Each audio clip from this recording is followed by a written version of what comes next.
자, 그러면 기술창업 기초 4주차 강의 시작하도록 하겠습니다. 보시다시피 기술창업 기초는요, 요 부교재를 이용할 거고요. 총 4가지 부교재가 있습니다. 그 중에 첫 번째가 이제 기술창업 기초 과정인데요. 4권을 다 다운 받으시고 일단 첫 번째 교재를 이용해서 강의를 진행하도록 하겠습니다. 교재 내용은 보시다시피 3주차, 그러니까 저번 주에 강의란 내용부터 진행을 다시 할 필요는 없으니까요. 저번 3주차에 진행한 내용들은 간략간략하게 짚고만 넘어가겠습니다.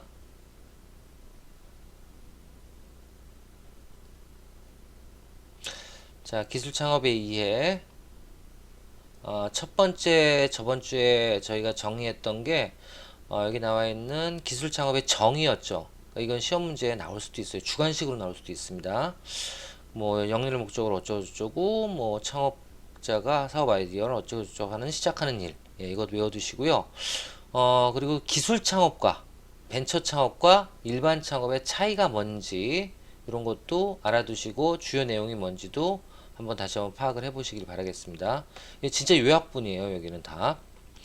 그리고 또 시험 문제에서 가장 많이 나오는 게 미국 중소기업 투자법에서 정의하는 기술 창업, 그리고 OECD에서 정의하는 기술 창업, 그리고 일본의 기업가 연구회에서 정의하는 기술 창업. 이 세 가지 기술 창업이 거의 똑같지만 문구들은 좀 다를 수 있어요. 그래서 이런 거 가지고 객관식 문제를 많이 냅니다. 예. 예를 들면 뭐 미국의 중소기업 투자법에서 정의하는 기술 창업의 정의 내용을 설명할 것을 고르시오. 그럼 요 내용을 골라야 되는데요. 위험이 크나 성공할 경우 높은 기대 수익이 예상되는 신기술 또는 아이디어를 독립 기반 위에서 영위하는 신생기업의 창업으로 정의를 해야 되는데요. 요걸 요 투자법에서 정의하는 기술 창업을 선택하시오. 그래 놓고는 뭐 예를 들면 R&D에 집중도가 높은 기업 또는 기술 혁신이나 기술적 우월성이 성공의 주요 요인인 기업의 창업, 이렇게 정의를 할 수도 있어요. 그런 것들은 다 오답이게 되겠죠. 그래서 그렇게 객관식으로도 낼 수 있다라는 거 알아두시고요. 자, 넘어가겠습니다. 다 정의고요. 그리고 기술 창업의 특징도 시험 문제 자주 나와요. 자, 기술 창업의 특징은 크게 창업자 특징이 어떤 게 있고, 창업 동기에 대한 특징이 어떤 게 있고, 창업 형태에 대한 특징이 어떤 게 있다. 이걸 알아두시면 되겠죠. 그래서 예를 들면 기술 창업의 특징은 항목별로 어떤 분야를 분석하는가 그랬을 때 창업자, 그리고 창업 동기, 창업 형태 이렇게 분류한다라고 보시면 되고, 창업자 같은 경우에는 뭐가 있어요? 전문가다라는 특징이 있죠. 그리고 창업 동기는요, 개발 욕구에 의해서 창업 동기가 만들어진다, 그런 얘기입니다. 그리고 기업 창업의 창업 형태는 뭐 보통은 이렇게 CEO, 기술 창업은 뭐 개인 사업자라든가 아니면 법인의 형태로 이어질 수가 있다라는 거고요. 그리고 기술 창업의 특징 한 몇 가지, 하나 둘 셋 넷 다 이거 8가지, 요것도 시험 문제에 가끔 자주 나오죠. 기술 창업의 특징이 아닌 것은 무엇입니까 하고 고르라고, 그렇게 나올 수 있겠죠. 아니면 다음 중에 기술 창업의 특징은 뭔가요 라고 고를 수도 있겠고요. 하여튼 그렇게 된 거 저번 주에 배웠습니다. 그리고 또 배웠던 거 기억하시는지요? 다음에 기술 창업의 단계에 대해서 배웠어요. 기술 창업은 어떤 절차를 거쳐서 한다라는 기술 창업의 단계에 대해서 설명을 드렸었는데요. 1단계는 기술 창업 준비 단계다 해서, 준비 단계는 여기 나와 있는 것처럼 창업자 분석, 뭐 사업 아이템 탐색, 지식재산권 확보, 시장 및 자원 검토, 그다음에 사업 아이템 선정, 사업 타당성 분석, 그다음에 창업 및 사업 개시. 요게 이제 절차죠. 첫 번째, 1단계 절차예요. 그러니까 창업의 준비 단계. 그죠? 그리고 그거에 대해서 세부적으로 또 설명을 드렸죠. 창업자 분석은 어떻게 한다? 우리 1학년 때 배웠던 수합 분석으로 자신의 장점, 약점, 그리고 외부 환경으로부터 오는 기회, 그리고 위험 요인에 대해서 분석을 해야 된다라고 되어 있고요. 여기서도 시험 문제 또 많이 나오는 게, 이제 여러분들도 창업가니까 이런 부분들은 이해를 하셔야죠. 기업가 정신, 창업가 분석은 기업가 정신과 경험 지식 항목, 그리고 경영 능력 항목 세 개로 나눠지는데, 특히 기업가 정신은 진취성이 뭔지, 또 혁신성이 뭔지, 위험감성이 뭔지를 여러분들이 이해를 하고 계셔야 돼요. 그리고 경험 지식은 당연히 뭐 지식, 경험 그 관련된 그 사업과 관련된 지식이라든가 경험 정도 이런 걸 나타내는 거고요. 특히 외부 네트워크도 창업자 분석에는 하나의 자산으로 들어갑니다. 그러니까 사람들을 많이 한다거나, 그러니까 공급자 정보를 많이 한다거나, 아니면 그 시장의 어떤 그 정보 이런 것들을 많이 알면 그것도 하나의 창업자의 능력. 뭐 당연히 창업 교육 많이 받으면 그것도 능력이 되겠죠. 자, 이런 게 있고요. 그다음에 이제 경영 능력 관련돼서는 뭐 조직 관련 능력이라든가 아니면 자원 조달, 그리고 또 마케팅 전략 수립 능력 이런 것들이 있다라는 거 알아두시면 되고요. 그다음에 이제 아이템 탐색으로 넘어가서 뭐 제품 위주의 탐색이 있고 욕구 중심의 탐색이 있다. 두 가지 있고, 지식재산권 확보 관련돼서는 지식재산권의 유형, 종류 이런 것들은 알아두실 필요가 있을 것 같아요.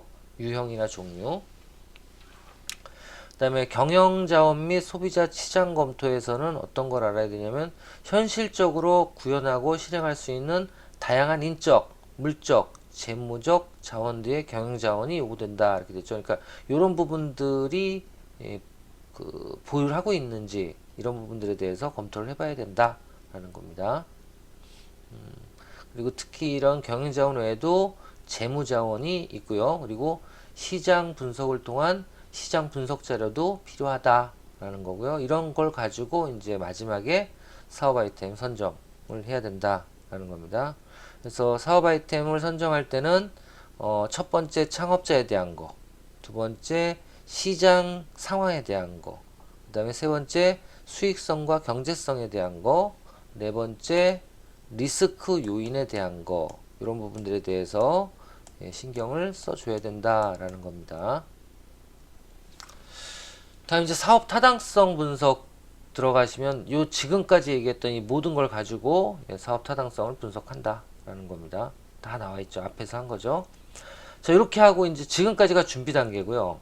이제 2단계 넘어가면 사업화 단계입니다.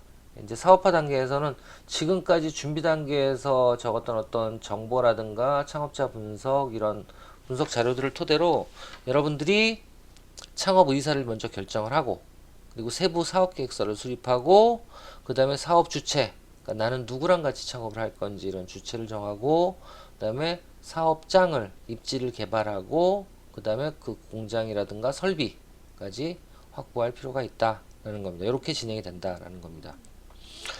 자, 그래서 먼저 창업 의사가 결정이 되면 구체적인 사업 계획서를 작성해야 되고요. 이 사업 계획서는 지금 2학년 전공 1학기에 또 따로 떼어서 사업 계획서 작성 실무를 지금 30명이나 듣고 계시죠. 이것도 이번 주 월요일부터 다시 4주차 강의 진행이 되니까 열심히 강의 들으시고, 모르는 거 있으면 뭐 말씀드렸다시피 토요일날 적당한 시간을 잡아서 한 10분 20분씩은 질의응답 시간을 가질 수 있도록 하겠습니다. 자, 그리고 창업 주체, 누가 이제 사업을 대표를 할 거고, 누가 임원을 할 건지, 아니면 혼자 창업할 건지, 아니면 여러 명이 같이 동업을 할 건지, 직원을 뽑을 건지, 이런 부분들에 대해서 회사의 규모라든가 이런 걸 결정을 해야 되고요. 이때 1인 창업이라든가 개인 기업과 그리고 법인 기업이 이런 항목에서는 어떤 차이들이 있는지도 저희가 알아봤죠. 이런 것도 시험 문제에 나올 수 있습니다. 그 다음에 이제 사업장 설비 검토. 그래서 만약에 기술 창업의 경우에는 제조업이 대부분이기 때문에 나중에 투자를 받기 위해서는 이런 어떤 산업단지라든가 아니면 개인적으로 공장을 매매해서 시작을 하는 것도 꼭 검토를 해봐라. 특히 지분에 대한 어떤 그 보호를 하기 위해서라도 꼭 필요하다라고 말씀을 드렸습니다. 그리고 이제 마지막으로 이제 3단계로 들어가시면 성장 단계, 성장 전략인데요. 성장 전략은 요 어떻게 보면 그림에서 단적으로 지금 표현하고 있어요. 여기서 보시면 요 그림에서 보시면요. 여기서부터 시작이죠. 창업 단계부터 시작을 해서요. 여기 이제 점점 넘어갑니다. 이렇게 이쪽으로 넘어가는 거죠. 이렇게. 그래서 창업 단계에서 창업을 하기로 마음 먹었으면 개발 단계에 들어가서 뭐 제품도 개발하고 제품 개발하기 전에는 정부 지원도 받고 뭐 이렇게 하는 거죠. 예, 그렇게 돼서 그 다음에 성장 단계로 넘어가서 뭐 투자라든가 IPO를 하고 그리고 마지막으로 좀 중견 기업 아니면 뭐 성장이 좀 되고 성숙기에 접어들으면 뭐 이노비즈라든가 아니면 제품 인증이라든가 이런 걸 받아야 된다라는 겁니다. 제품 개발 단계는 어쩌고 저쩌고 어쩌고 저쩌고 여기까지 저희가 진행을 했습니다. 저번 주에.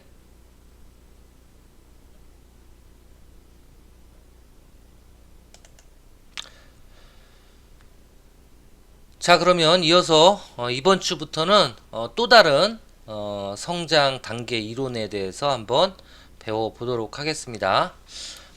두 번째 성장 단계 이론은요, 그레이너라는 학자가 주장한 기업 성장 단계입니다.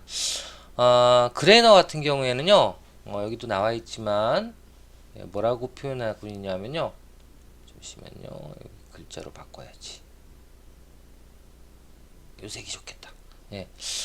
그레너의 경우에는 각 단계별로 어떻게 보면 진통이 있다고 말을 했어요. 그러니까 보통은 여기 나와 있는 것처럼 성장을 할 때는 각 단계별로 진보가 있고요. 왜 안 나와 이거? 안 나온다. 왜 안 나오지? 이걸로 해야 되나? 자, 성장 단계는 처음엔 진보가 있고요. 진보. 그리고 진보가 되다 보면 그 다음에 어떤 조직 간의 문제라든가 아니면 갈등이 생겨서 변혁의 시기, 갑자기 확 변하는 변혁의 시기가 온다는 거예요. 그래서 진보가 되다가 성장이 되다가 중간에 문제가 있으면 그 문제를 딛고 일어서는 변혁의 시기가 있다라는 겁니다. 그래서 보통은 이렇게 쭉 올라가다가 변혁 시기에는 갈등도 막 있다가 또 다시 올라가고 만약에 못 올라가면 어떻게 될까요? 그때 이제 폐업이 되는 거겠죠. 이걸 이겨서 올라가다가 또 변혁이 일어나고 또 올라가고 또 변혁이 있다가 또 올라가고 이런 식으로 단계를 거친다라는 거예요. 이런 식으로. 그래서 이렇게 성장하는 데는 이런 거 시험 문제 나올 수 있습니다. 예, 기업의 나이, 규모, 그리고 진보의 단계는 이제 뒤에 나옵니다. 그리고 변혁의 단계, 그리고 해당 산업의 성장률 이런 거에 따라서 요 기간이 짧아질 수도 있고 아니면 길어질 수도 있다라는 거예요. 이 기간이. 예. 근데 기술 창업의 경우에는 대부분의 얘기가 이런 기간들이 이렇게 단계를 거치는 기간들이 아주 빠르다. 예, 그겁니다. 그래서 쉽게 얘기하면 이 기술 창업이 그래서 나라에서도 권장을 하고 지원을 많이 하는 이유가 빠른 기간 내에 적어도 10년 이내에 유니콘 기업. 예, 유니콘 기업이 뭐라 그랬죠? 유니콘 기업은 유니콘 기업 이건 알아두셔야죠. 유니콘 기업은 10년 이내에 자산 1조 이상을 확보하는 기업을 유니콘 기업이다 이렇게 얘기를 하거든요. 이런 유니콘 기업이 될 수 있다라는 겁니다. 예, 그렇게 빨리 성장을 하기 때문에. 자, 그럼 더 구체적으로 어떻게 하는지 한번 볼까요? 넘어가 보겠습니다. 자, 이거예요. 예, 보시다시피 기술 창업의 경우에는 처음에 첫 번째가 창의성 단계입니다. 창의성 단계. 여기죠? 여기 창의성 단계. 창의성 단계에서는 주로 창업자죠. 주로 창업 단계니까 다 창업팀하고 그리고 창업자들만 있죠. 이때는 다들 그래요. 창업 기업들은 기술이 되게 중요하기 때문에 기술에만 신경을 씁니다. 누가? 설립자들이. 기술에만 신경 쓰고 뭐 기업가 정신이라고 표현하죠. 그 동료들이나 아니면 직원들한테는 진짜 하염없는 노동. 보통 밤을 새죠. 예, 이런 것들을 요구를 하고 대신에 요구하면서 어떻게 해요? 예, 요구하시면서 뭘 하죠? 서로 우리 소유권을 나눠 가지자. 예, 우리는 동업이야. 그리고 너희 회사라고 생각하고 일해. 우리 회사야. 라는 식으로. 그리고 이게 되게 중요합니다. 그러니까 기술 창업의 경우에는 모두가 주인의식이 있어야지, 만약에 주인의식이 없고 직원 마인드로 만약에 일을 한다, 그럼 초기에 거의 다 망해요. 예, 맞습니다. 그래서 웬만한 직장, 편한 직장으로 가려면 창업 기업으로 가시면 안 되겠죠. 그렇습니다. 예. 여튼 이런 어떤 특징이 있고요. 이런 특징이 있고, 그리고 커뮤니케이션은 많이 있지만 보통 비공식적으로 이루어집니다. 예. 그러니까 이때 정도 되면 회사에 어떤 기틀이 마련되지는 않았어요. 그러니까 쉽게 얘기하면 시스템이 없는 상태죠. 그러니까 쉽게 얘기하면 그냥 말로, 원래는 어떻게 해야 돼요? 예를 들면 기업 같은 경우에는 뭐 어떤 돈을 쓰려면 품위서도 만들어야 되고, 그죠? 예, 이런 것들이 필요한데 그냥, 야 사장, 야 이번에 뭐 그거 해야 되면 기술 개발료 필요한데 어떡하냐? 알았어, 이 법인카드로 긁어, 뭐 이런 식이잖아요. 그죠? 예, 그래서 초기에는 이런 어떤 시스템이나 기틀이 없기 때문에, 그리고 품위서 같은 거, 이런 서류, 이런 것들을 더 귀찮아하죠. 그래서 비공식적으로 일어나는 경우가 많고, 그리고 근무 시간이 길지만 급여는 그리 많지 않고, 그리고 소유권을 나눠 갖는다. 이런 부분들 지금 나와 있는, 정리해 보면, 첫 번째 비공식, 이거 중요한 거죠. 두 번째 소유권 분배, 그죠? 이런 것들도 있고 약속을 하고, 그리고 세 번째 그때 바뀐다. 이게 무슨 얘기예요? 시장에 따라 변화가 높다. 예, 이런 게 어떻게 보면 이런 것 때문에 아주 빨리빨리 변화하는 창의성의 시대고, 이런 걸로 발전을 해 나간다는 거예요. 그래서 이러다가 제품이 하나 빵 터지면 그때부터 조직을 만들기 시작해야죠. 조직, 기틀이나 시스템. 예. 이렇게 하기 위해서 필요한 게 뭐예요? 요럴 때 좀 지지부진하면 그때 나타나야 되는 게 바로 리더십이고 전문가입니다. 전문가. 이때부터 어떻게 돼요? 창업가는 이거에 대한 전문가지 경영에 대한 전문가는 아니잖아요. 그래서 요렇게 가다가 이제 문제는 뭐예요? 경영에 대한 문제가 발생이 됩니다. 처음에 경영에 대한 문제가 발생이 돼요. 아시겠죠? 자, 창의성. 그레이너가 주장한 첫 번째 기술 창업의 1단계는 바로 창의성의 시대고 창의성의 성장입니다. 자, 이때는 말씀드린 것처럼 비공식적이고요. 그리고 소유권이 분배되어 있고 시장의 변화에 따라서 자꾸 바뀌는, 예. 이래서 초기 창업자들, 초기 설립자들이 주변 밑에 사람들한테 또 이런 얘기 많이 들어요. 너무 변화가 많다. 아니면 말이 자꾸 바뀐다. 이런 얘기도 많이 듣습니다. 이런 게 바로 창업 기업에서 일어나는 문제일 수 있어요.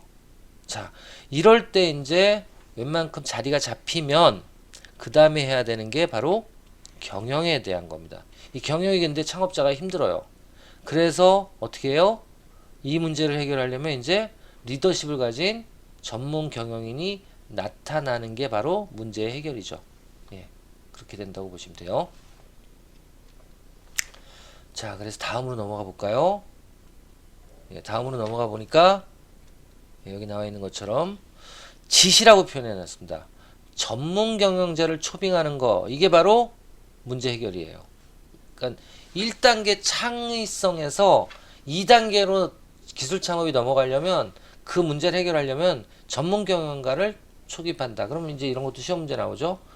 창의성 단계에서 문제 해결을 위해서는 어떻게 해야 되느냐? 예, 어떻게 해야 돼요? 전문 경영자를 초빙. 이러면 문제가 해결이 되는 거죠. 그럼 어떻게 해요? 이제 전문 경영자는 안정적인 뭘 하죠? 경영을 하죠. 안정적인 경영을 통해서 성장기를 맞이하기 시작합니다. 자, 이럴 때 이제 특징은 또 어떤 특징이 있나 볼까요? 일단 직무가 할당되죠. 그죠? 정확하게 직무 분석에 대해서 직무가 할당이 돼요.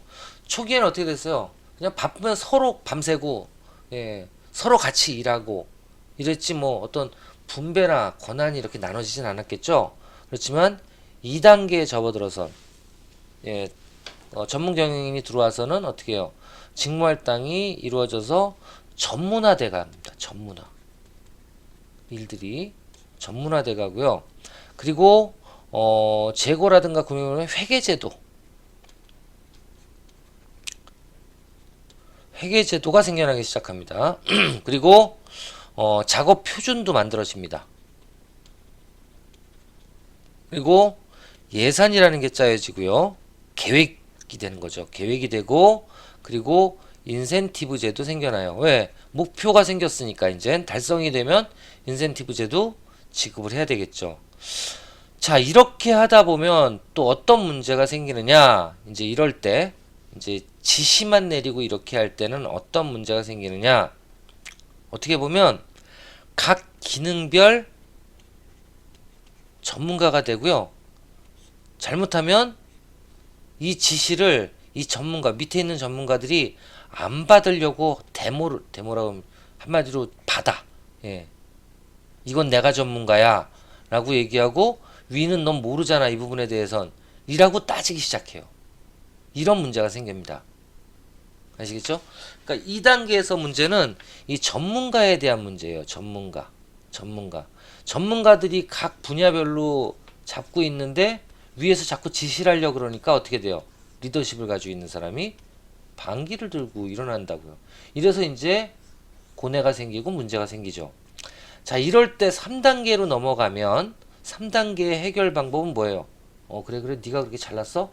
그럼 이 부분에 대해서는 네가 책임지고 해 하고 뭐예요? 권한을 이양해요. 권한을 이양합니다. 예. 그러니까 3단계 같은 경우에는 3단계에서는 권력을 분산시킴으로 인해 가지고 이 분산에 통해서 문제를 해결해요. 아시겠죠? 권한의 분산. 그래서 해결하는데 이렇게 되면 어떻게 돼요? 이 각 부서별 관리자는 권한이 엄청 많아지지만 또 모두 많아져요? 의무하고 책임도 증가합니다. 예, 이게 가장 큰 문제겠죠. 예, 이렇게 됩니다. 그리고 또 한 가지는 그래 알았어. 권한이 분산됐으니까 또 하나 뭐예요? 목표지향적이 되고요. 각 부서별로 목표지향적이 되고 이익에 대해서 중요하게 생각을 하게 됩니다. 그러니까 어떻게 되면 각 부서별로 다른 어떤 성격을 가지고 있기 때문에 한 가지 잣대로 걸 수가 없어요. 그래서 평균적으로는 그래 돈 많이 버는 부서가 최고다. 이제 이렇게 되는 거죠. 그래서 이익 중심점 개념이 도입이 됩니다. 그렇게 되고 각 부서별 어떤 목표를 달성하게 되거나 넘어가면 보너스까지 지급을 할 수 있게 되고요. 여기 위에 있는 전문 경영인 뭐만 해요? 이제 보고를 받는 거 위주로 갑니다. 그리고 또 하나는 전문 경영인이 자 여기 잠깐만요. 다 지우고요. 전문 경영인이 3단계에서 전문 경영인의 어떤 업무 특징이라고 보면 어떤 게 있냐면 3단계에서는 여기 나와 있는 것처럼 보고 예, 리더 전문 경영인은 주로 뭐래요? 보고를 받고 그리고 또 하나 예외 경영입니다. 일반적인 부분들은 다 이렇게 전문가들이 처리를 하는데요. 이 중에서 외부 환경 변화가 일어나거나 아니면 내부에서도 어떤 문제가 발생이 됐다. 이걸 해결하는 거야. 그러니까 어떻게 보면 전문 경영인은 해결사, 특히 예외적인 문제에 대한 해결사가 가장 큰 일이 되고요. 그래서 안정기에 접어든 전문 경영인의 경우에는 주요 업무가 뭐예요? 예외적인 문제가 발생되거나 예외적인 문제가 발생되는 걸 예측을 해서 사전에 그 문제를 해결하거나 아니면 발생이 됐을 때 그 문제에 대한 문제 해결 능력, 이게 가장 중요한 역량 중에 하나다라고 생각하시면 될 것 같아요. 자, 그리고 이제 더 성장되면 어떤 거죠? 사업부별로 유기적으로 관계를 맺을 수 있는 다른 회사를 인수하는 M&A가 활성화되기 시작합니다. 예. 그러니까 이 부서가 하나가 이제 조직이 커지다 보니까 부서가 거의 기업처럼 돼요. 그렇게 되고 이 기업과 연관된 다른 조그마한 기업이 어떻게 돼요? M&A를 통해서 가져가는 거죠. 아시겠죠? 예, 그렇게 됩니다. 그러니까 예를 들면 내가 홈페이지를 지속적으로 어떤 전산팀을 만들어야 된다 그러면 홈페이지 제작 전문 회사를 부서가 아예 M&A를 체결하는 거예요. 조그만. 그래서 여기를 이용해서 이 조직 사업부의 어떤 운영을 같이 해서 시너지를 낼 수 있는 이렇게 갑니다. 자, 이렇게 가면 여기서 이제 이런 3단계에서의 권한형에서 문제는 뭐가 나올까요? 권한형에서 문제는 3단계에서 문제는 부서 이기주의입니다. 자기 부서만 잘 먹고 잘 살면 돼. 서로서로 뭐래요? 협동을 안 해. 서로서로 뭐 시너지를 내기 위한 그런 걸 안 해요. 자기만 잘나면 되고 거꾸로 남이 잘나게 되려면 시기심이 나고 그래요. 그래서 이런 부서 이기주의가 대부분 조금 큰 중견기업부터는 나타날 수 있습니다. 예, 이렇게 되고요.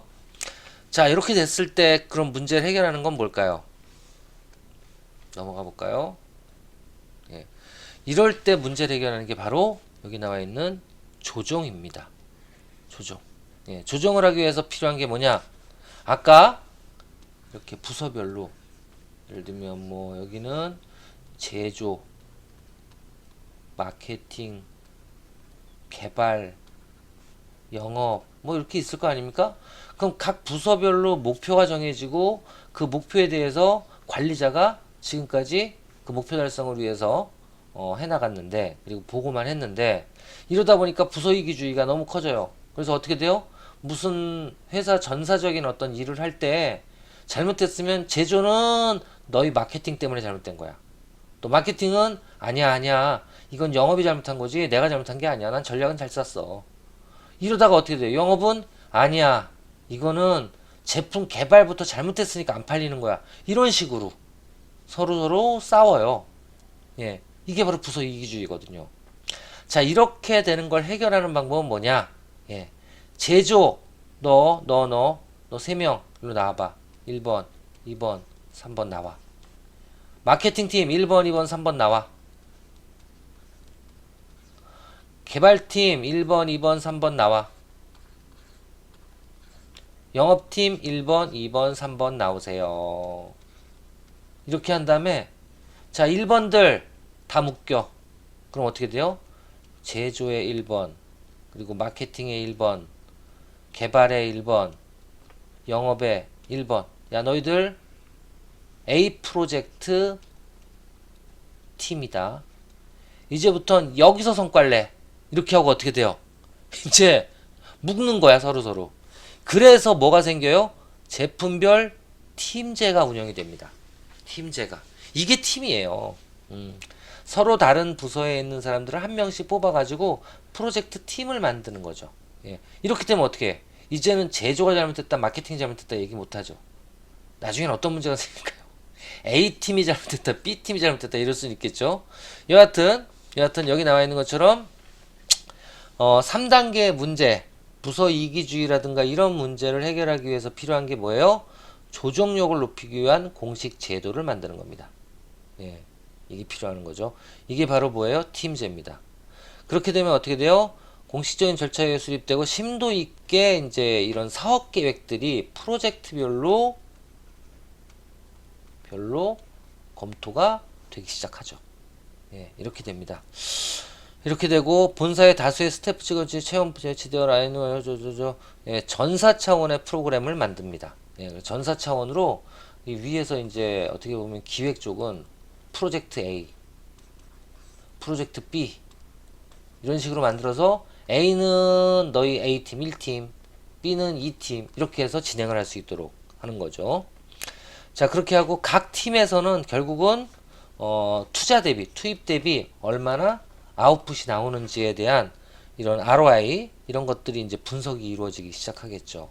예. 그리고 이런 ROI에 따라서 팀에다가 그 다음 연도에 아니면 그 다음 프로젝트에 더 많은 돈을 투자할 때가 어딘지를 결정할 수 있도록 그렇게 되고요. 이렇게 되면 어떻게 돼요? 각 팀별로 이제 스톡 옵션 같은 게 보편화됩니다. 아시겠죠? 자, 이렇게 되고, 그리고 좀 단합을 하기 위해서 그래도 남는 돈이 있다면 전사적 차원으로 A팀, B팀에 똑같이 또 돈을 지불할 수 있는, 이 동기부여하기 위해서 지원할 수 있는 그런 게 되죠.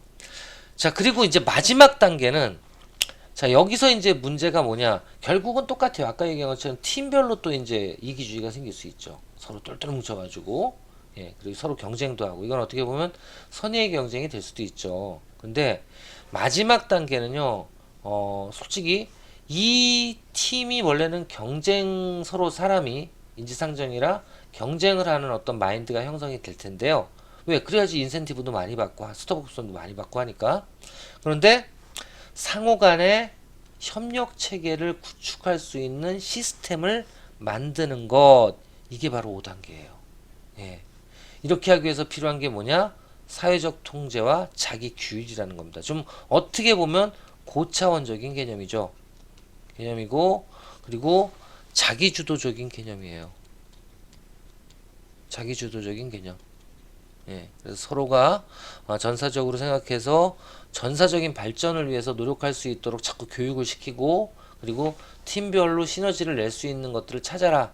이런 식으로 어떻게 보면 교육 또는 설득을 시켜 나가는 단계가 바로 5단계다. 그래서 이 단계는 5단계까지 가면, 여기도 나와 있지만, 예, 5단계까지 가면 이거에 대한 거는 어떻게 보면 파악하기가 힘들어요. 그래서 이거는 뭐라고 표현했어요? 여기서는 새로운 위협 아니면 어떻게 할지 모른다. 그래서 관리자들도 이때부터는 조금은 자기들이 어떤 생각하는 바에 따라서 움직여야 된다라는 겁니다. 자, 요게 이제 그레이너가 주장한 기업 성장 5단계입니다. 예, 기업 성장 5단계. 요거 기억을 해 두시길 바라겠습니다. 자, 그럼 다음은 이제 TPM에 대해서 한번 짚고 넘어가 보도록 하겠습니다. 이게 무슨 뜻인지.